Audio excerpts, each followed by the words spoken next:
Bankless Nation, is there a war on crypto? That is the question that we pose today. We have House Majority Whip Congressman Tom Emmer to weigh in on that question. A few things to look out for in this episode. Number one, we ask Representative Emmer if the US has declared a war on crypto. You'll see how he responds. Number two, we talk about Operation Choke Point 2.0. Is this an effort to choke out crypto in the United States? Number three, we talk about this issue. Is it bipartisan? Is it Democratic? Is it Republican? Who is supporting crypto in Congress? Number four, we talk about the ability for the United States legislature to pass common sense legislation. Can we actually do that as a country? And number five, we talk about how crypto issues factor into the 2024 elections and what we as Bankless listeners can do to support those efforts. Unfortunately, David was unable to make this conversation. He had some internet issues, so it's just myself and the representative today. But a few disclaimers before we get into this episode, because I can hear some of you saying, oh no, Bankless has just got political. They're having a politician on the podcast. What's going on? I want to say this at the outset. Bankless is not a political podcast that divides on red-blue party lines. We have no political affinity to any party in the United States or any other country. What we do care about is the values of crypto, values like decentralization, autonomy, and power to the people that underlie this revolutionary technology. And so to the extent that those values are political, we get political, but we don't divide on party lines. We'll continue to give voice to these crypto native values no matter what political party they come from. So that means we're open to conversations spanning the aisle from Senator Cynthia Lummis and Ted Cruz. They're welcome here. So is AOC and Elizabeth Warren. We want to have the conversation with everyone. For my own part, I see value for both the right and the left in crypto and supporting both progressive and conservative values. This conversation is important to have. Guys, we're going to get right into the episode with Representative Emmer. But before we do, we want to thank the sponsors that made this possible, including KRAKEN, which is our #1 recommended exchange for 2023. Go check them out. KRAKEN has been a leader in the crypto industry for the last 12 years. Dedicated to accelerating the global adoption of crypto, KRAKEN puts an emphasis on security, transparency, and client support, which is why over 9 million clients have come to love KRAKEN's products. Whether you're a beginner or a pro, the KRAKEN UX is simple, intuitive, and frictionless, making the KRAKEN app a great place for all to get involved and learn about crypto. For those with experience, the redesigned KRAKEN Pro app and web experience is completely customizable to your trading needs, integrating key trading features into one seamless interface. KRAKEN has a 24/7, 365 client support team that is globally recognized. KRAKEN support is available wherever, whenever you need them, by phone, chat, or email. And for all of you NFTers out there, the brand new KRAKEN NFT beta platform gives you the best NFT trading experience possible. Rarity rankings, no gas fees, and the ability to buy an NFT straight with cash. Does your crypto exchange prioritize its customers the way that KRAKEN does? And if not, sign up with KRAKEN at kraken.com/bankless. ARBITRUM 1 is pioneering the world of secure Ethereum scalability and is continuing to accelerate the Web3 landscape. Hundreds of projects have already deployed on ARBITRUM 1, producing flourishing DeFi and NFT ecosystems. With the recent addition of ARBITRUM Nova, gaming and social dApps like Reddit are also now calling ARBITRUM home. Both ARBITRUM 1 and Nova leverage the security and decentralization of Ethereum and provide a builder experience that's intuitive, familiar, and fully EVM compatible. On Arbitrum, both builders and users will experience faster transaction speeds with significantly lower gas fees. With Arbitrum's recent migration to Arbitrum Nitro, it's also now 10 times faster than before. Visit arbitrum.io, where you can join the community, dive into the developer docs, bridge your assets, and start building your first dApp. With Arbitrum, experience Web3 development the way it was meant to be: secure, fast, cheap, and friction-free.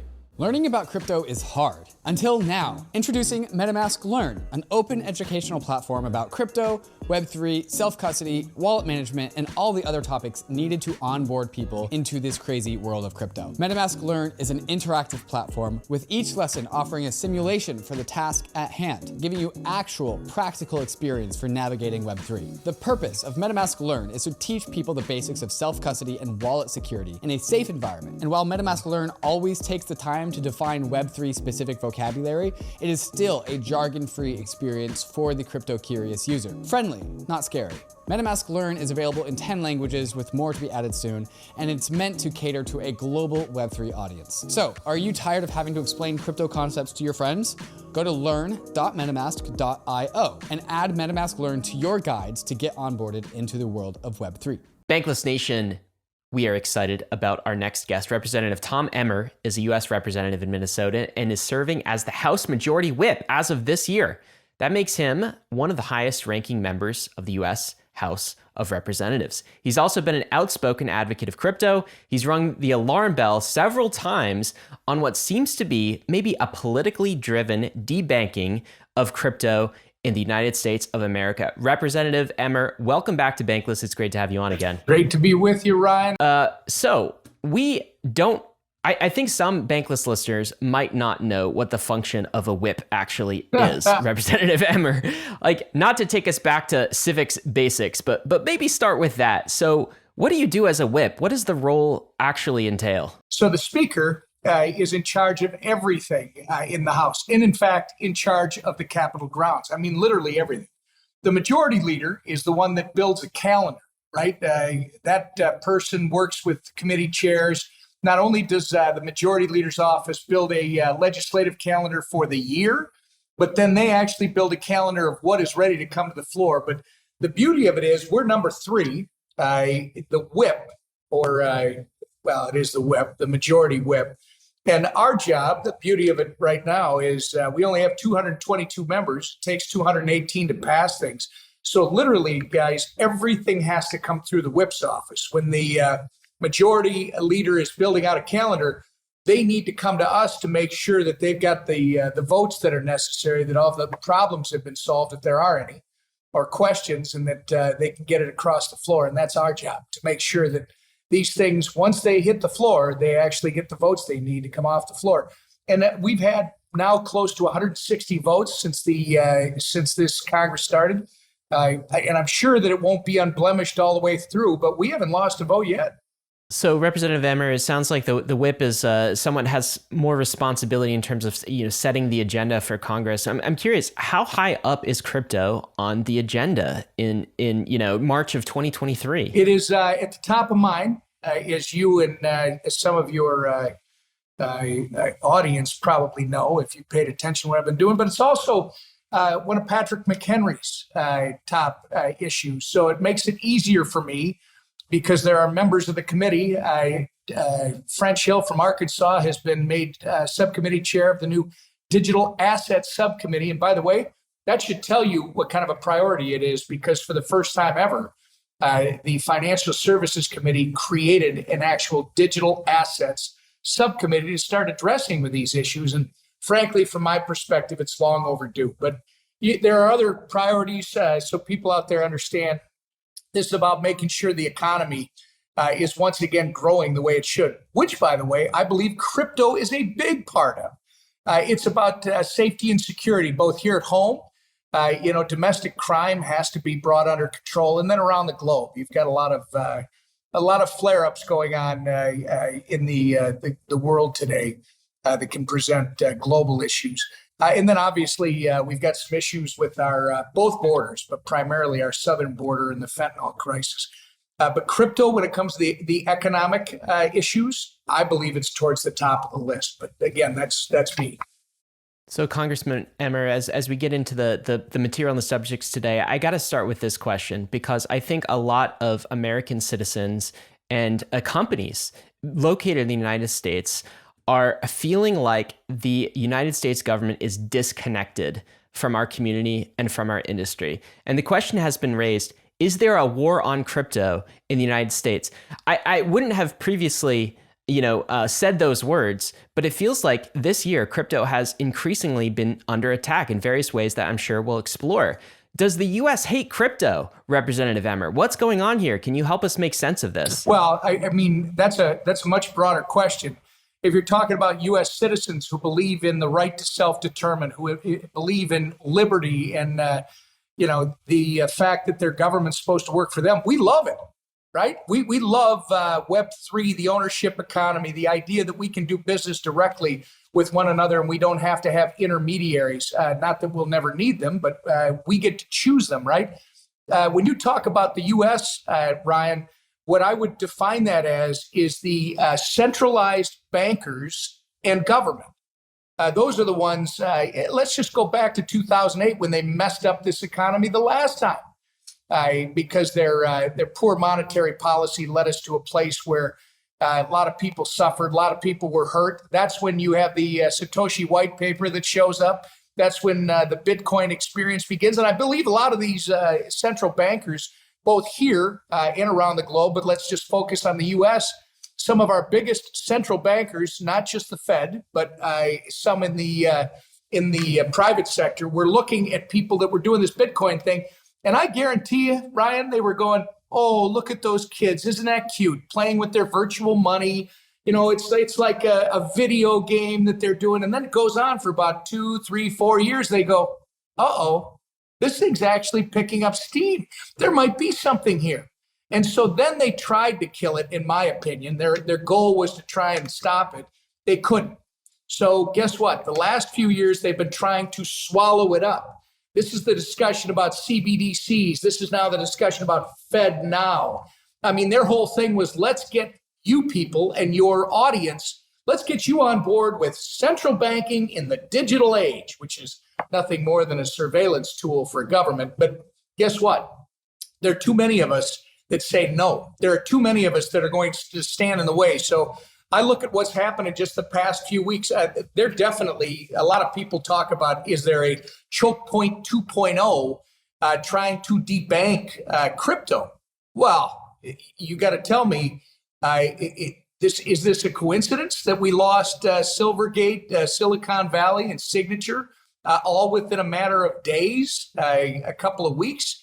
I don't think there is any coincidence, gentlemen. The closure of crypto and tech-friendly banks like Silvergate, Signature, and Silicon Valley have left the crypto industry largely unbanked. And I think the attitude of our government regulators right now, I think the attitude of our cabinet members, whether it's the Treasury, whether it's the Fed, whether it's the SEC, CFTC, is all taking a negative aspect or view of what we're trying to do. And as a result, I think they're risking sending the innovation we've been trying to protect right here in this country right across the ocean. So, Representative Emmer, you're painting a picture here, and something that we've talked about on Bankless a number of times, this idea of an Operation Choke Point 2.0, but you're also painting this picture of not just a choking off of crypto, but actually a co-opting of crypto as well, or maybe the digital aspects of crypto, not the ethos aspects of freedom and autonomy and self-sovereignty. I want to ask you about this Operation Choke Point, though, a little bit more. So on March 15th, you tweeted out that you sent a letter to the FDIC Chairman Grunberg regarding reports that the FDIC is weaponizing recent instability in the banking sector to purge legal crypto activity from the United States. And we've got the letter. We'll include it in a link in the show notes.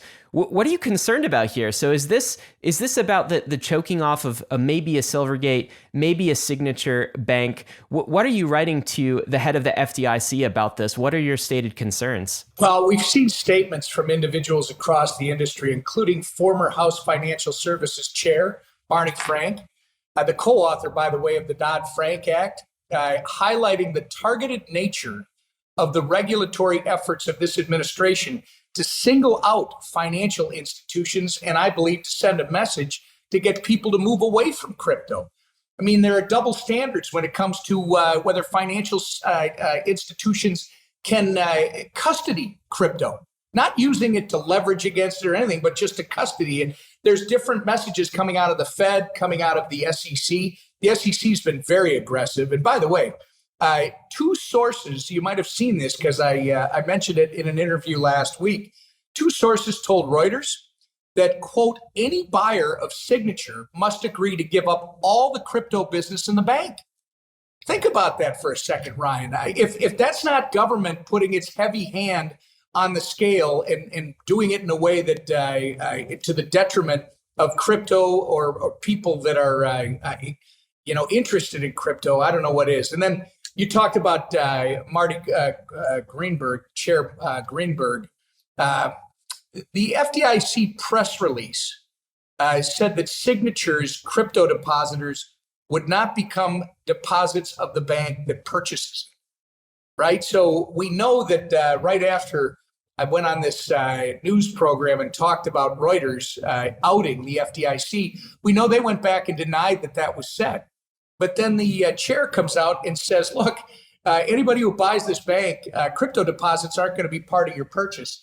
And then it can't be coincidence that the Fed is launching its own payment network that's literally designed to settle payments in seconds the same year that financial regulators have weaponized their authority to quash the major banks that service the crypto industry. We don't need the federal government competing with the private sector.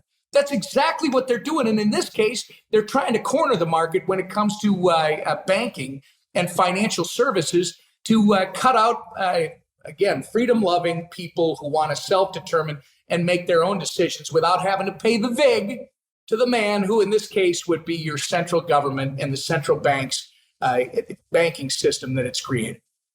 So, Tom, if in fact this is happening in crypto, if there is a coordinated effort to choke crypto banking in the United States, what do we do about that? Is this illegal? How do we rein this in? I think a lot of people listening to Bankless just kind of throw up their hands and they just don't know what to do about it. I know many companies are talking about, startups, entrepreneurs are talking about actually relocating out of the United States. It is no longer it doesn't feel like a country that actually wants to have crypto companies and crypto innovation. So they're talking about relocating. For the average everyday citizen that lives in the US, like, we don't even know what to do about this. We don't even know what the mechanisms to push back. Is it the court system? Can Congress do something? How do we get transparency for regulators that might be stepping outside of the bounds here? That's a great question, Ryan. So first off, remember, elections have consequences. And I'm not here to say that the Trump administration was great when it came to crypto, but it was markedly better. And they weren't even favorable, right? Some of their cabinet members. This administration has an all-out assault. And I would argue it's because the modern monetary theorists, yesterday's Keynesians, who now occupy the White House and are Elizabeth Warren acolytes, they have this theory with modern monetary theory that a country that controls its own fiat currency can print and spend as much money as it wants, which is frankly false. I mean, you can't defy the laws of gravity. You can't defy the laws of common sense. You can't make that work where you print and spend ad nauseum and expect that it's not going to come back to haunt you. But that's their theory. And guess what flies directly in the face of their theory? Crypto. People that have decentralized financial networks that are not beholden to the federal government, that understand what good monetary policy is and don't want to continue to participate in a system that frankly is flawed and is corrupt right now.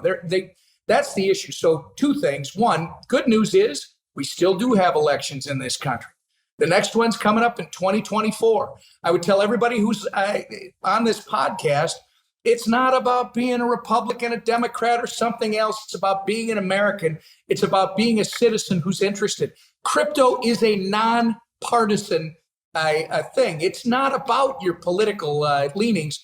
But it is about right and wrong. And what these central bankers and what our central government is doing right now, and these little militant lieutenants under the senator from Massachusetts, who I'm not going to keep naming, they are the army that you're fighting. And you do it first at the ballot box. You do it with awareness. You share this information with anybody and everybody that is favorable to the perspective that you're looking at and that I look at. And then, yes, if you are a going concern, and I would argue that it's not just startups and entrepreneurs, I would argue that there are existing operations that deal in the digital asset space, crypto at all, that are looking to move.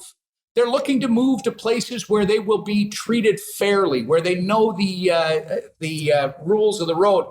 And I'm not saying this is where they're going to go, but the risk that the United States has, and remember, The folks in Great Britain, they thought they were never going to be, sunsetted, and then they were. After World War II, the United States financial markets became the envy of the world. Well, guess what? This is the next iteration. Crypto, digital assets is the next iteration of the greatest financial markets ever. And you can either choose to have them in this country, or they're going to leave. And maybe London's got a chance to take that back. Lastly, if you are a going concern, the courts are an option. I don't know if you've noticed, but Gary Gensler, who I believe is one of the best examples of a bad faith regulator, this guy's been choosing to blindly spray the crypto community with enforcement actions, yet he keeps missing the true bad actors. He goes after all the good people in the space, and the bad actors like FTX come up after the fact, and it turns out that he might have been trying to work a sweetheart deal with them. But look, there are some lawsuits that have been started, and it doesn't look like things are shaping up in the courts to be going too well for Mr. Gensler. SEC lawyers, you might know, were stumbling over questions made by judges in both the Grayscale GBTC case and the Voyager Binance US deal. It looks like the future of crypto could be decided. Future of crypto in our country could be decided by our judicial system. That always takes more time, and I want to ask you in a little bit, Representative Emmer, if there's some legislation coming down the pike that can save us. But let's kind of camp on this because Bankless, of course, is a non-partisan podcast. And I would say previously, crypto has been sort of a nonpartisan issue, or maybe a bipartisan issue, but it seems to have more recently almost splintered. And I want to say, this is just my observation. On the back of 2022, especially, it does seem like Republicans have come out much stronger in favor of a crypto-friendly policy. Meanwhile, we have Liz Warren. The Biden administration also published an economic report. I read that economic report. 90 pages of it were basically FUD is an industry term we use to describe a term of art. Right, exactly, fear, uncertainty, and doubt about crypto, and no mention of the innovation and the promise, and saying the things that you were just saying about the future of the financial system, the banking system, sort of an internet-centric approach, and possibly a successor to the United States from a financial epicenter perspective if the U.S. doesn't get aligned with where this technology is going. Has there been some increased partisanship? From what you're saying, which is incredible to hear, you guys are coming out very, very strongly, and of course you are a Republican. How does this divide among, red and blue sort of divides? Has there been increasing divide? Because I've always seen crypto to have wins for both sides of the aisle, and certainly for all Americans. What are you seeing? Well, let's before I hit the what is a nonpartisan issue in my mind, and your good question, let's go back to that economic report for a second, because if you read that economic report, you get to the very end, and you got to be asking yourself, I was born at night, but I wasn't born last night. What is wrong with this report? You go through the whole thing saying crypto, saying this whole industry is a fraud, is a scam, it offers no value, it's all play money, etc. And then you get to the very end and say the future of our finance in this country is going to be FedNow and the CBDC. Right. Well, wait a second. You just told me that none of this makes sense, but your idea, your government idea, which is a surveillance tool when it comes to the CBDC, is the answer. By the way, in FedNow, oh, yippee. I think FedNow will probably work about as well as the post office, all right? You will not have real-time clearing, and if you do, you got to worry about everybody who's watching that transaction and scraping data out of that transaction on behalf of your government that's supposed to be working for you. On the partisan issue, I don't think we've lost the high ground on a nonpartisan approach to crypto.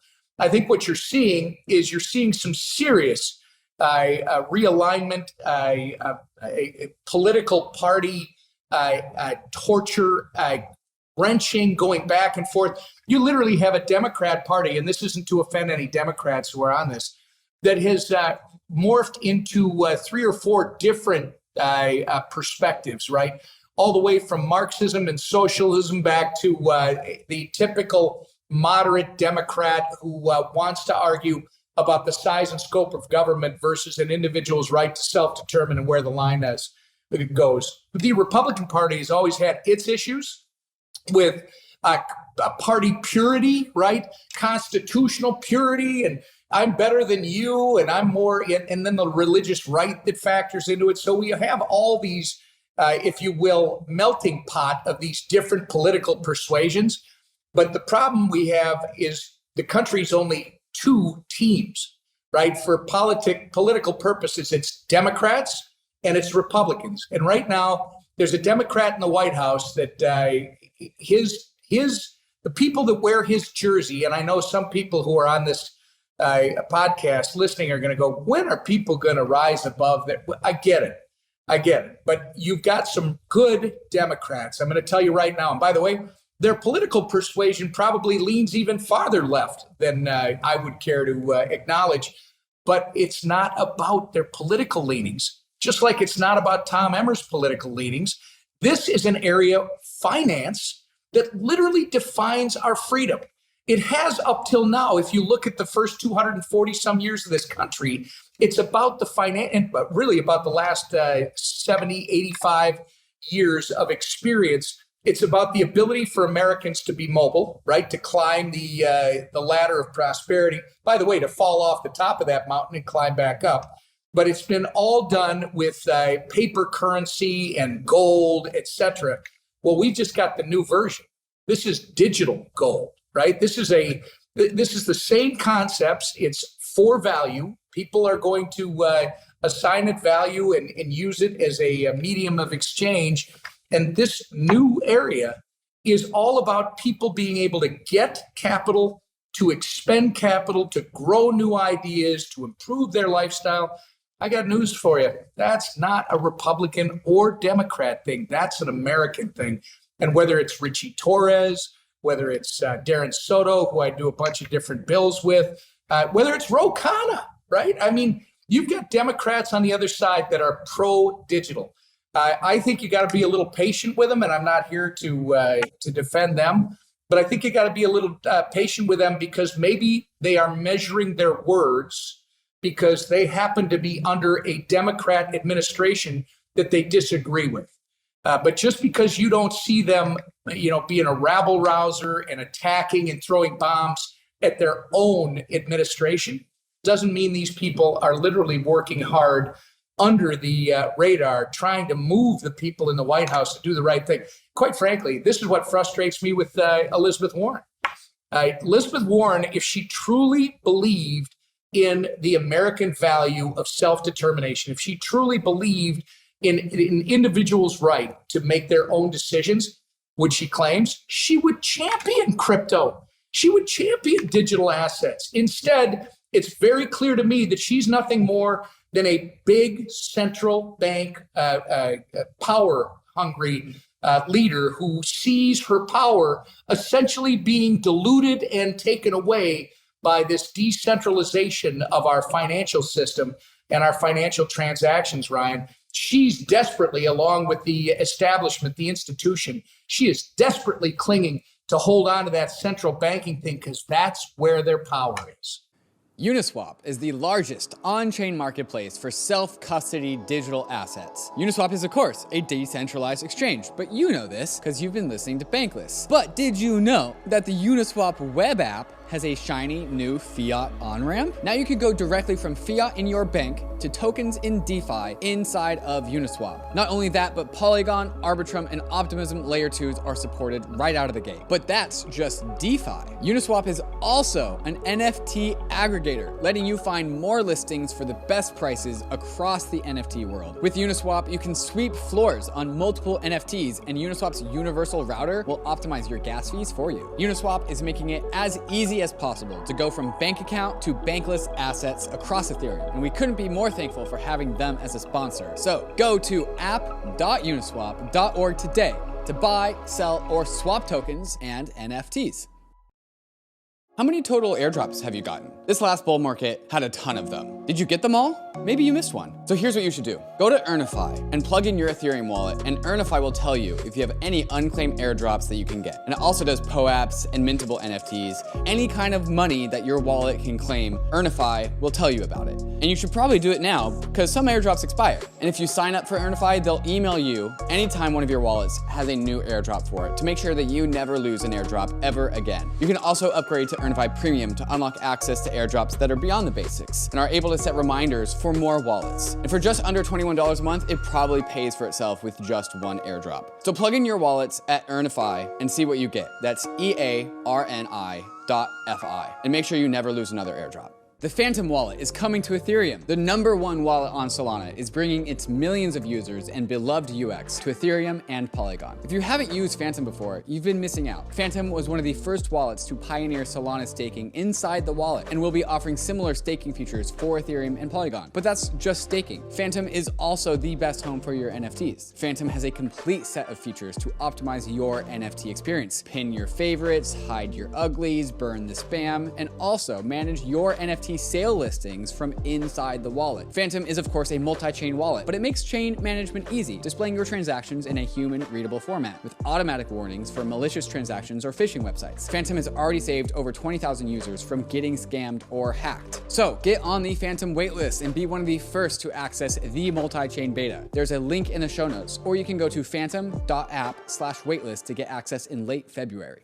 I know, Representative Emmer, that some of the rhetoric coming from the side being sort of pro-regulation, anti-big bank.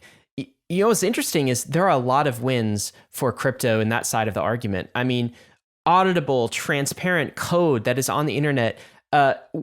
You have the transparency offered by the SEC and CFTC that's baked into the code, and that is all available on chain. And you talk about disrupting the banks and giving all Americans access. That's what this technology really does. Yeah. So it does seem like there is an acid test going on. This is sort of what we said. Every country is going to have an acid test to see whether they really believe in the values that they say and they purport to believe in. But let me ask you this. I think most listeners that are listening to this episode, what you talked about is exactly what they want from our legislators. Is we just want a common sense. Who cares about red team, blue team? We just want a common sense approach to this innovation. Why can't we treat it like the internet in the 1990s, where both teams kind of rallied around this and said, this is a technology that is going to change the world and can be good for the United States. We had the birth of massive economic prosperity in the United States as a result of that technology. Are we close to any legislation, any common sense legislation coming out of Congress on any issue, whether it's stablecoins, whether it's something else? How do we get there? Well, interesting. And by the way, as you're talking, Ryan, I'm thinking about the fact that yes, we had the internet. Yes, it exploded during what some economists have referred to the economic boom period. The largest growth of economic growth the world has ever experienced. It was like 25 years from the end of the 80s until the turn of the century. Bottom line is, we've got the same opportunity here. The difference, we got $32 trillion in debt in this country. We've got to figure out how to balance our budget. And then guess what?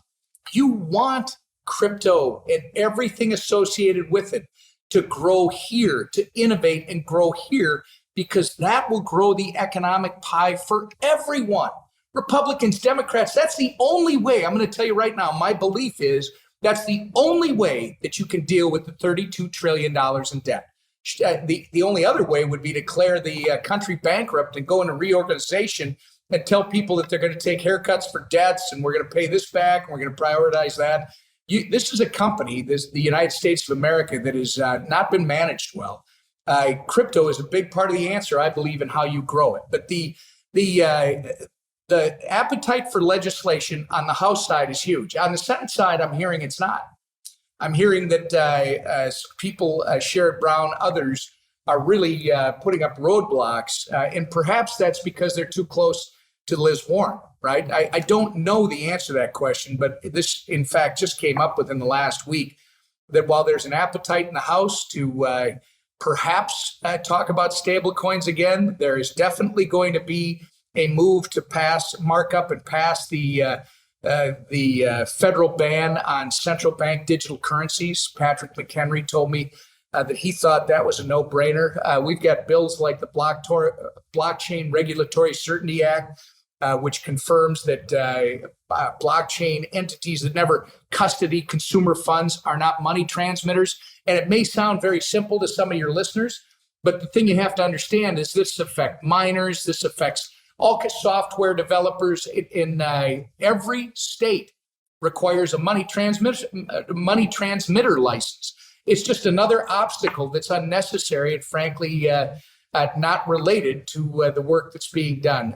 We've got the Securities Clarity Act, which I think I've offered now 3 Congresses in a row, that provides a framework for the SEC and token issuers to easily determine when a token is offered as part of a securities contract. And by the way, when it's not. The biggest issue, and I can go through all of the stuff we put in, but I've been talking about this for almost 7 years now. The biggest issue is we have to figure out how to define currency, how to define commodity, and how to define security. That's not going to be perfect, but Congress needs to put those guardrails in place, those frameworks in place, and we need to do it quickly because we're losing out on this innovation by not. Entrepreneurs want 3 things, right? They want clarity, they want consistency, and they want certainty. They want 3 things, and Congress has an obligation to provide it. I'm telling you, the House has an appetite to do this. I think McHenry told me this will be coming, I believe, and I'm kind of waving at Lizzie back here because she's on the staff level, always talking to his staff. But my understanding is after we come back from the Easter break, that there's going to be more movement in the House Financial Services Committee, barring more surprises from the central banks, from the central banking system. God forbid. Hopefully that's stabilized. But assuming we are on a normal track, Ryan, look for more of that come April and May. Well, we are counting on our legislative branch of Representative Emmer. It feels like other jurisdictions are even getting ahead. Europe has gotten their stuff together with the MiCA legislation. So now America is in a place where it catches up. So we're counting on you guys. Let me close with this question of Representative Emmer. So I don't think crypto has ever been a major election issue in sort of a presidential election, but in the next, year or so, we're going to have another one of those. Do you think crypto will have a role to play in the 2024 election cycle? And if yes, how do we get our voices heard? I think you guys are going to determine whether you play a role, right?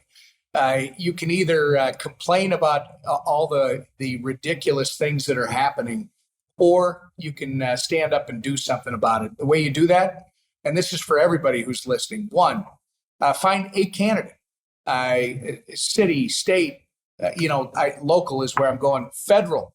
I think the federal is probably going to be the most important, although your states are all starting to get into this area as well. Second, don't volunteer. So if find a candidate that you like, support them financially, help them get their stuff out. Volunteer. They used to tell us when I went to church, time, talent, and treasure, right? Give them your time. If you got a special talent, you guys build websites, that sort of thing. You know how to do direct advertising, all the rest, and your treasure. The other thing that I don't want any of you to miss, because we need more of you, run for office. Go in, put your name on a ballot. You want to make it an issue, make it an issue. The issue that most people are concerned about in this country right now is the economy and their future. Yes, they're worried about their safety in their community. They're worried about the potential conflicts with China. They're worried about Ukraine. They're worried about all kinds of things around the globe. But first and foremost, it starts with their perception of our economic future, and it's bleak. The brightest light in that economic future, in my mind, is you guys. And we need to make it clear, and maybe you can change some minds. I don't think you're going to change hearts. I had someone that's very senior in our federal government tell me the other day that I think of crypto as wampum.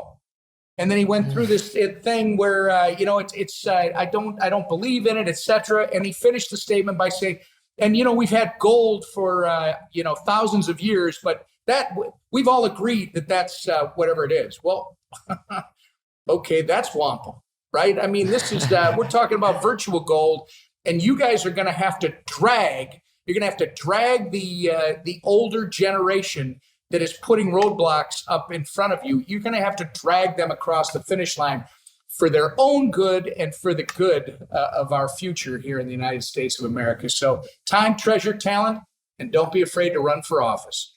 Well, there you go, Representative Emmer. It's been a pleasure. Please keep fighting in DC for these issues. They're very important for us too, and we'll do our part with the time, talent, and treasure as well. Especially, I hope that you heard Emmer's statement to you. Like, we got a lot of younger listeners here that I think needed to hear that today. So I appreciate you, and I appreciate their time you're putting forward on these issues. I appreciate you guys. Bankless is great. You got to get the message out every day. You guys are doing it. Thank you.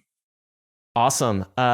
Risks and disclaimers, guys. Got to let you know, none of this has been financial advice. It wasn't even political advice. At least I don't think so.